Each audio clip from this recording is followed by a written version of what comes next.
Rachuko. Furnoko. Oko. خير مرم غازات قبو جهالة قفتر نقاي ثم الحمد لله في لتم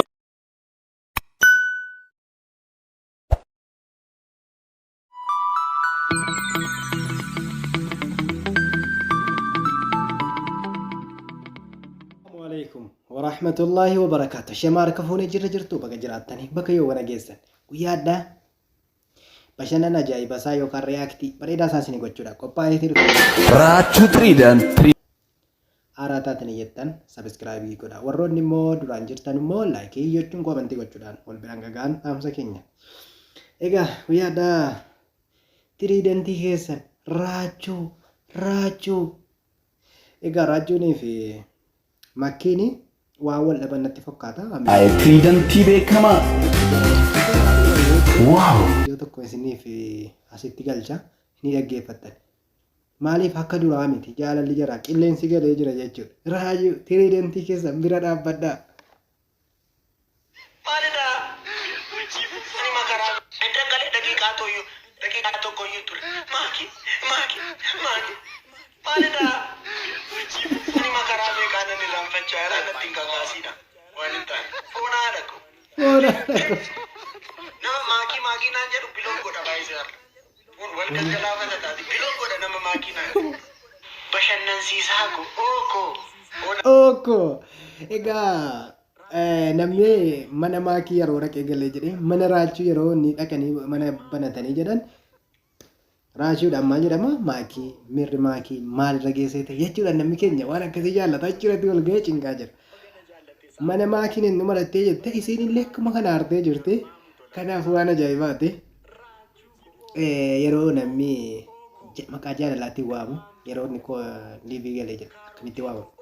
Raachuu koo daabboo koo.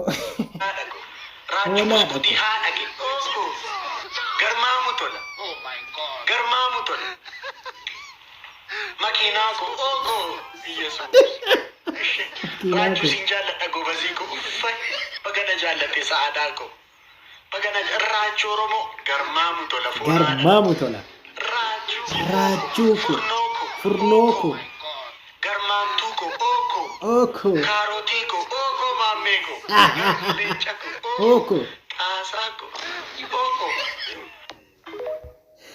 Argitanii jirtanii waamu bifa gaariidhaan bifa ajaa'iba sa'iidhaani. Amma immoo yeroo darbe Dubaayii dhaqee ture. Dubaayii dhaqee waan Dubaayitti isa mudatee jedhe burjiin Kaliifaa qixxeedhaa gadi kan kooti jechuudha. Oduun irratti hojjetamee ture jechuudha. Gaafa inni galillee viidiyoo wayii irratti hojjetame. Duraan duuba isaatiin isiniif hinna hanga xumura isaatti maaliigaa akkasii qofeen hin ilaalina laayikii godhaati. Viidiyoon kun bifa viidiyoo bareedaadha waan ta'eef laayikii godhaa. Maa shaa jedhaa raajuun keessan isin bashannansiisuudha. Istiidiyoo maashiritti argame. Shambaa. Egaa oduu isa kanarratti awwaalti isinii dhiyeessa walillee aktii cimaadha. Waa uumuu irratti jabaa wayiiti. Mee kanallee dhaggeeffannee walitti deebina.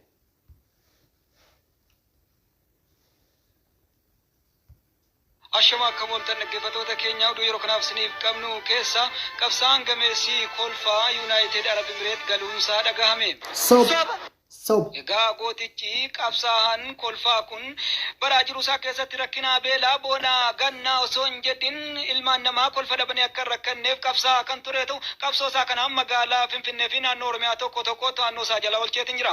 Maarree qabsoo keenyaa asirratti dhaabuun qabnu jechuun gara Imaaraat Dubaayin deemuudhaan burjiin Kaliifaa keenyaa jechuun falmii gaggeessaa kan ture ta'u falmii isaa kanaan walakkaadhaa gadi burjii Kaliifaa to'annoo isaa jala oolcheetiin jira. Burjii Kaliifaa kun kan Oromoo.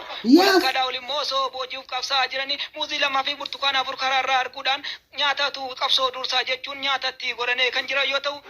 Yaa'u qabsoof dhufnee Dubaay. Gara gadii keenya immoo midhaan nyaannee. Nyaata erga nyaannee kaanee qabsoo itti fufnaa jechuun nyaata nyaataa jiranii. Dhimma isaanii keessattis nyaata garmalee akka jaallatan oduun nu ga'e. Qabsoon akkuma jirutti. Dubaay akkam ture? Dubaay moo? Dhageessanii turtan. Bifa gaariidhaan viidiyoo kana irratti hojjete wal umurii dheeratu reaaktii gochuudha wantoota adda addaa uumuu irratti nama jabaadhaan illee gaafa inni Dubaayiidhaa galu Dubaayii akkam ture jedhanii yeroo intarvii godhaman yeroo burjiin Khaliifaa gaafatamu yeroo inni biyyi akka inni itti yaade itti ibsu maalinni amma dhumuraatti nu wajjin ta'a ammallee nu wajjin viidiyoo lammaffaadha kunis. Dubai wayyo motora sanfaa burjii Khaliifaa soonee dhuma laalee lakkatti an keenya jedheen achitti tiriidantiin keessan bakka hin deemne jira. Dubai namatti Wayii tiriidantii keenya. ibsaan ishee lafti ishee qilleensi ishee Akkami biyya kee hooyyaanne? maali ani moo mucaan keessan gaarree ishee tulluun ishee maalan hin yaadne faandiyaa farda re'ee ishee hoolaa ishee ani moo maalan hin yaadne. Raachuu keenya amma mifachi turte hoo? Ani moo guyyaa 4:08. Raachuu Tiriidantii jaalata. Hayyee guyyaa 4 kanuma amma kanatti yaadame jechuun nuti waggaa meeqa biyyaa baanee jira. Beeksisa wayii immoo Raajuu Tiriidantiidhaan beeksisi wayii ba'ee jira. Mee beeksisa kana irratti immoo amma xumuraatti dhaggeeffannee walitti adeeminu.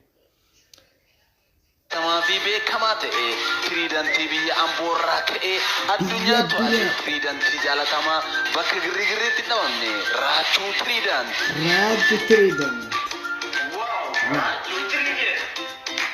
Viitaamin P, viitaamin G, viitaamin R kan qophaa'e Tiriidantii Waaw! Raajuu Tiriidantii.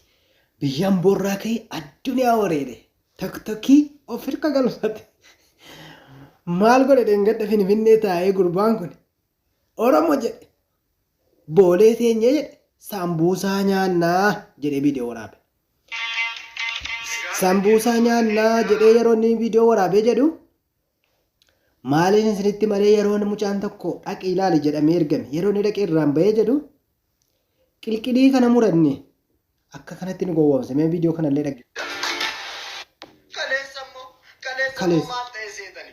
Engada viidiyoo tokko no jenne Oromoo boolee kottaa boolee ta'anii asaambusaa nyaachuun qabsoodhaan jedhe viidiyoo sana hojjedhe ani hojjedheera achi booda hiriyaan koo tokko kaleessa raachuu kottu amma yoomitti asaambusaa nyaattaa kottu har'a qurxiin si gaabbasaa naan jedheen na waame ishii na gaabbasta taanaan deemnee qurxii booleetti qurxii ajajannee qurxii keenya shakashakaa jirra numa shakashaknaa qurxii keenya achi Mumuramaa jira. Hanteeraati. Hanteeraati. Mushawwaddeeti. Maalan balleesseena unuun kottaa booleetti asaambusaa nyaanna jette ofii qurxii nyaatta nu cabarbartee naan jedhe. Nu cabarbare. Maalidhaa Oromoo? Ani yeroondani asaambusaa nyaachuu qaba.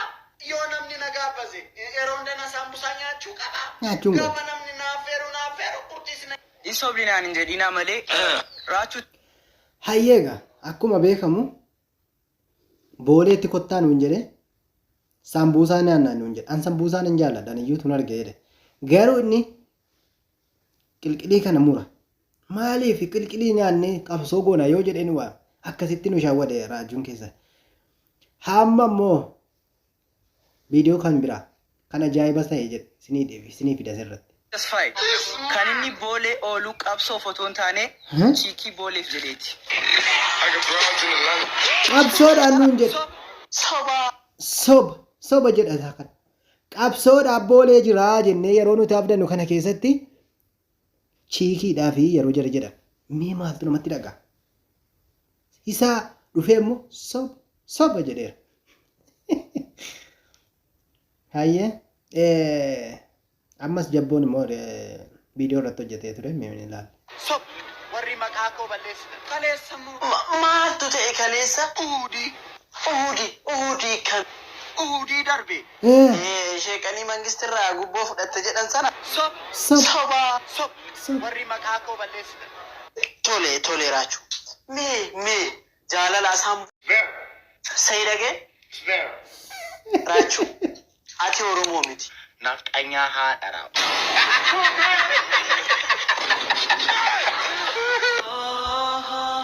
Kana taasisuudhaan akkasumallee ustaaza keenya kabajamaaf jaallatamaan ustaaza Hassan kan daawwadhaan gara feesbuukaa irra turanii jedhan gara feesbuukaa turan gara tiktokii irratti shaantaa isaanii fudhatanii yeroo isaan dhufan gaggaadhiidhaan ilaalla ammas amma xumuraatti na wajjin hin taane affeerraa kee. Weerroo ustaaz eesra ustaaz salaamu alaikum. tokko kiyya gaaboo namuutu karaa tiktookii godaaneeti gaaboo hakiim hassanoo man kamaan yaansa anis karaa tiktookiin godaane tanaafin baaga kiyya cofaatu fudhadheen siin jaasaayifi alhamdulillah wassalaatu wassalaamu ala rasulillah sallallahu alaihi wasallam ajma'iin amma baad ahbaabii fillah beeksisi xiqqoon tuni tadaleene gaa nutis insha allahu ta'ala gara tiktook dhufneeti jirra tiktookiin tuni gariin keessan follower ta'uu maltanii taa'iman taa'aati taa'iman taa'aa ammaan tana intirans naa fi mijooniiti yaa ustaad badala caljeetuma tiktookiin kiyyaa akkanumatti taa'u ati irratti hojjedhuu jee hunnooti hakiim hassan official tiktookiin isaa kana insha allahu ta'ala arraawulii khutubaa gorsa jalaatis gorsa gubbaattis laayiviidhaan viidiyoo adda addaa ka poostu godhu obboleessa keessan jaalallee keessan حكيم حسن سنين جاء نهردفا بارك الله فيكم وجزاكم الله خيرا ورفع الله قدركم والسلام عليكم.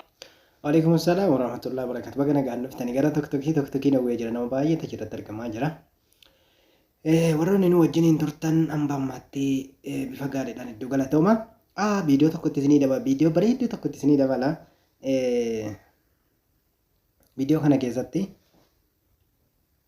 واقون ميمي أكاتات فيديو fanna man boarso waitin bio nero singati tezi tu bio ra copy godhu laala